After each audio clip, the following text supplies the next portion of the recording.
I'm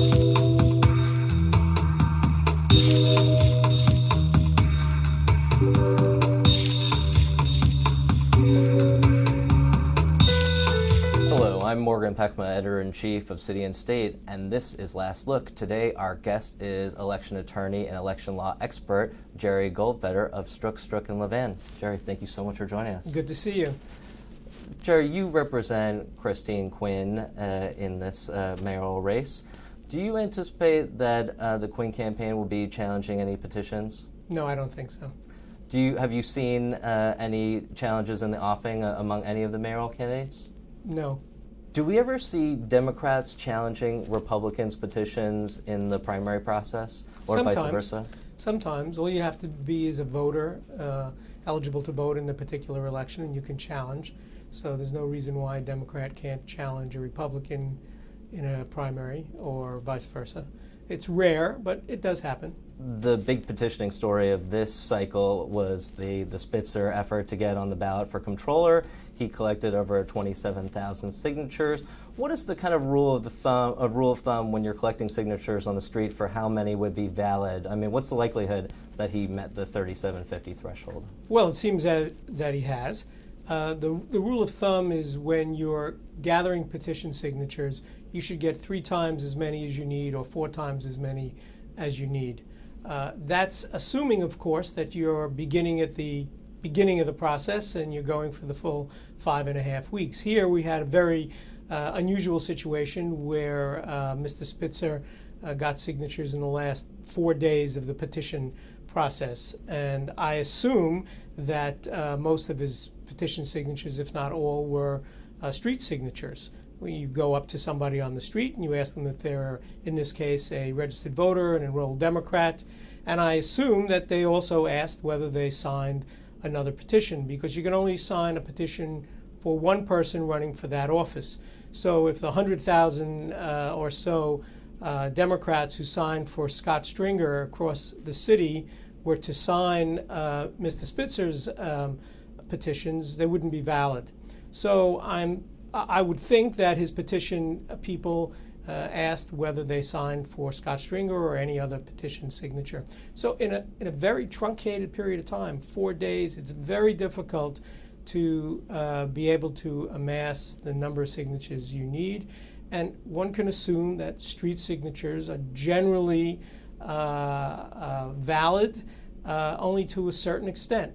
I wouldn't be surprised if a large percentage, I don't know what the percentage was, but a large percentage were not valid.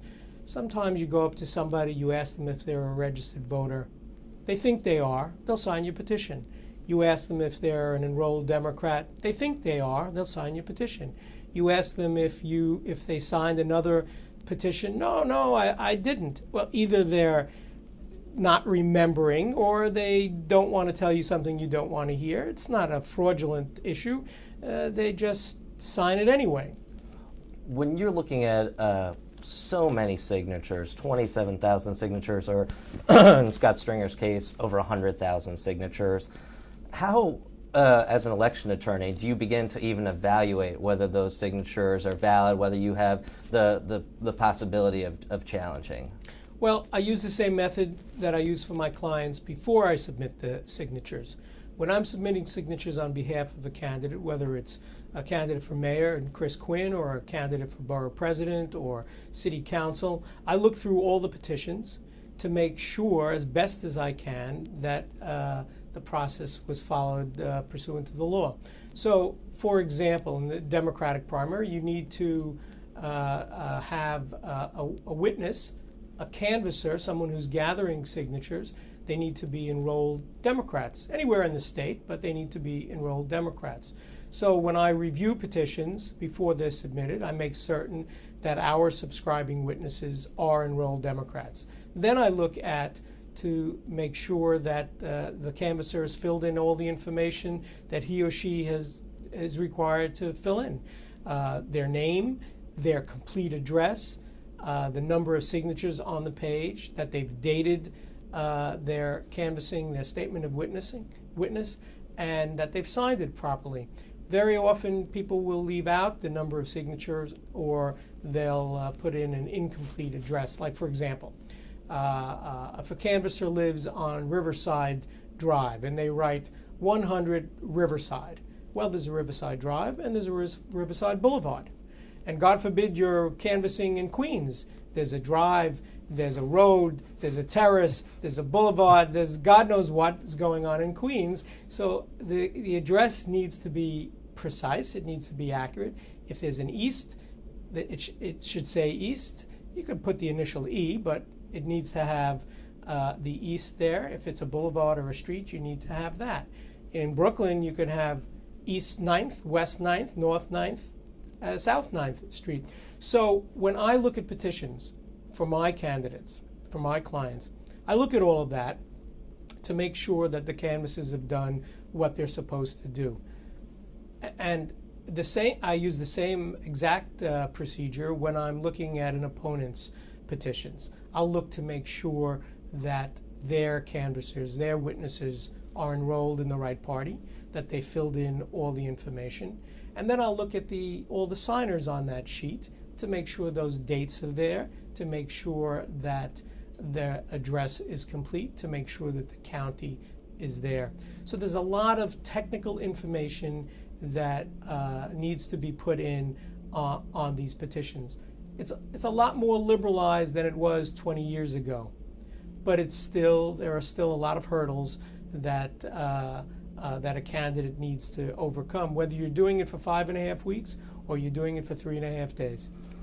Certainly there are so many technicalities that can invalidate your petitions, a mistake on the cover sheet or the wrong number of volumes. But when you, as an election attorney, approach your candidates and say, I think we have a valid challenge here, or that these petitions might be vulnerable, do you also talk to them about the potential political ramifications of challenging petitions, how it might look in the media? Absolutely. And part of my job as a lawyer is to give them my judgment as to whether or not they have a case and what the ramifications of that case might be. So I always take a full-service approach in advising my clients as to whether they should challenge somebody else's petitions. Ultimately, it's their choice. Part of the reason that Eliot Spitzer appears to have been able to have collected so many signatures is because there's such a large universe of Democratic voters in New York City, but the universe is far smaller for Republicans. If you're working on a Republican race, are you a lot more careful in how you scrutinize the signatures because they're so much more difficult to accrue? Absolutely. And as a matter of fact, Republican election lawyers generally advise their clients, candidates for Republican nomination, to make appointments with Republicans in districts where there aren't very many Republicans living, calling them up and saying, I want your signature, I'm going to come over and I'm going to get it. Because I don't want to say they're a totally rare breed, but they are a totally rare breed in New York City. In certain areas, there are very few Republicans. So you have to be very careful. And the candidates know that, the Republican election lawyers know that, and they're very focused on where their constituents live and trying to get them to sign their petitions. You're not going to have a Republican candidate running for borough president stand in front of Fairway or 96th and Broadway getting signatures, because they'll get next to no valid Republican signatures. That's just life in the big city today. Do you anticipate that we'll see a lot of challenges this cycle, or does it seem relatively tame compared to how it is sometimes? Well, it remains to be seen. The objection period is upon us. We'll see whether or not candidates file their objections, and we'll know better in the next few days. So I can't give you a definitive answer right now. What a candidate needs to do if they're going to challenge, or what anybody needs to do if they're going to challenge a candidate's petitions, they have 3 days from the time that the petitions are filed, 3 days to file a general objection. A general objection only says these petitions are no good. And then they have 6 days from that to file what we call specifications of objections, or as we in the business call them, specs, which is a line-by-line analysis of why the signatures are no good. And then the Board of Elections will review those objections, and they'll start meeting on July 30th and hold hearings, and they'll rule people off the ballot or on the ballot. If nobody challenges a petition, they're presumptively valid under the law, and the Board of Elections doesn't review them. In some states, Board of Elections, or whatever they call them in the particular state, they automatically review petitions. We don't do that. As soon as they're filed, they're good, unless somebody challenges, and we're right now in the throes of the objection period. So we'll find out soon enough who's objecting to whose petitions and whether they succeed. You are one of the nation's experts in election law, and you've been practicing this arcane art for decades in New York City. Have you ever seen anyone collect 27,000 signatures in 4 days, or is that rather unprecedented? It's highly unusual. Can you think of another instance where so many signatures have been gotten in such a short period of time? So I'll say, instead of saying it's highly unusual, I've never heard of anybody else doing it. And it's because the candidates usually don't have the resources to do something like that? Is that why? Or not the inclination to jump in the race the last 4 days? Generally speaking, people plan for their races further in advance, more in advance than several days before the petition period. But from his point of view, he was able to afford to pay people, or well, that's what we read in the media. I'm assuming that that's the case, and that's how we got them. How does petitioning differ from New York City to the rest of New York State? The petitioning throughout the state is pretty much the same. What we're different, the difference is in many states you don't have to petition. You can get on the ballot by paying a fee. You can get on the ballot if your poll numbers are high. There are all sorts of alternative ways of getting on the ballot. And I've advocated for many, many years that we shouldn't have to rely on this petitioning process, because it's a running obstacle course. It's not really designed, well, let me put it this way. It's designed to show that you have some support.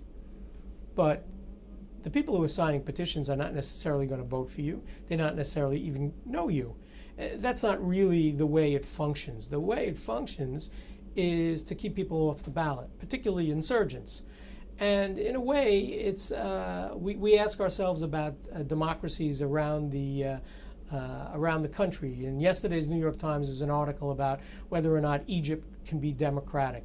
Well, here we have a petitioning process that functions in a particular way to keep people off the ballot, which limits voters' choice as to who they can vote for.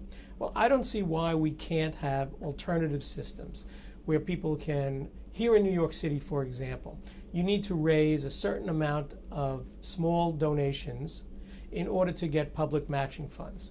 Well, why not use the same barometer? If you raise a certain number of small donations, you can get public matching funds. And by the same token, if you've done that, you have an automatic right to be on the ballot. Why can't we do that? It doesn't really make sense to have this extra hyper-technical procedure that gets in the way of so many people being able to run. In fact, in New York State, for statewide positions, the state parties can put a candidate for governor, a candidate for attorney general on the ballot. Now, if the state party doesn't support you, you can still petition. But it's an alternative way of getting on the ballot. So it's not as if it's unheard of in New York to avoid the petitioning trap. We do that for statewide positions. And there are alternatives that we should look at so to make it easier for people to run. The voters can discern who the serious candidates are. The voters can ascertain who they want to vote for without this petitioning process. It seems to me that there ought to be a much easier way of people being able to get on the ballot without this, as I say, this obstacle course that results in the Board of Elections throwing off so many people. Even though it's far fewer than it used to be, it's still something that candidates have to worry about. Do you remember an instance of a high-profile candidate getting knocked off the ballot because of petitioning?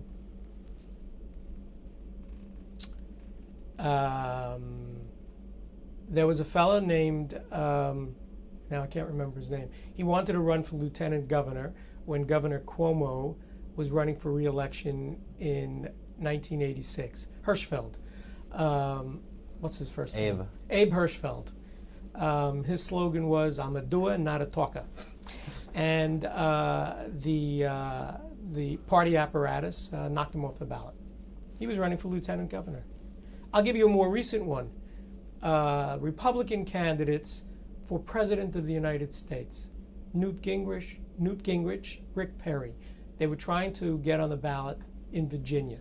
We're not the only ones who use this ridiculous procedure. Neither one of them can get on the ballot in Virginia, and they only required, I think it was 1,000 signatures, but the law in that state made it very difficult. Here they are, legitimate presidential candidates, couldn't be on the ballot in the Republican primary for President of the United States, even though they were recognized as legitimate, serious candidates running in other states. So we have had from time to time presidential candidates knocked off the ballot in New York, and the example that I gave of a lieutenant governor candidate.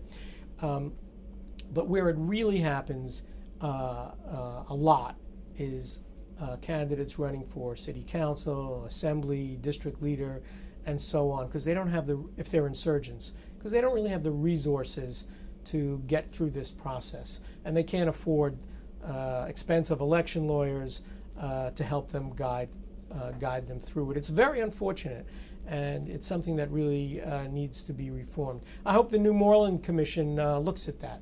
So we rarely see incumbents knocked off the ballot. Rarely, although every now and again you will have that occur. Roger Green, for example, he was an assemblyman in Brooklyn, and he was knocked off the ballot. He had to run as a Liberal Party candidate, I believe, at the time. Sometimes, even an elected official can't get their act together to get all these petition signatures, but that's extremely rare. It's usually insurgents. There was some talk that with the lowering of the signature threshold after the passage of the referendum a few years ago, that there might still be some challenges to say that the city didn't have the right to reduce the state statute independently.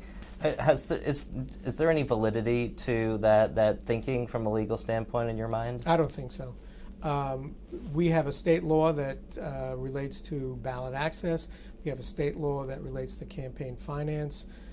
New York City has the authority and has exercised the authority to put into place its own campaign finance law. And that was recently challenged by George McDonald. It failed. It didn't go up on appeal, but it failed. And I think rightly so. The city of New York has imposed nonpartisan elections for city council vacancies. We don't have those kinds of elections throughout the state. The state statute doesn't require it or permit it. Nevertheless, the city of New York passed that in a referendum, and we have it. It was challenged, and the challenge was not successful. And similarly, we have just through the referendum that you mentioned, we've lowered the number of signatures, even though the state has its own regimen of how many signatures are required. I think if that were to be challenged, and somebody might do it this very season, I think it would fail. Because the city of New York has the authority to enact legislation through the referendum process, not enact the legislation, to amend the city charter to have its own electoral process. Jerry Goldfeder, thank you so much for joining us. My pleasure. And that's it for this episode of Last Look. To watch other episodes, please visit us on the web at cityandstateny.com.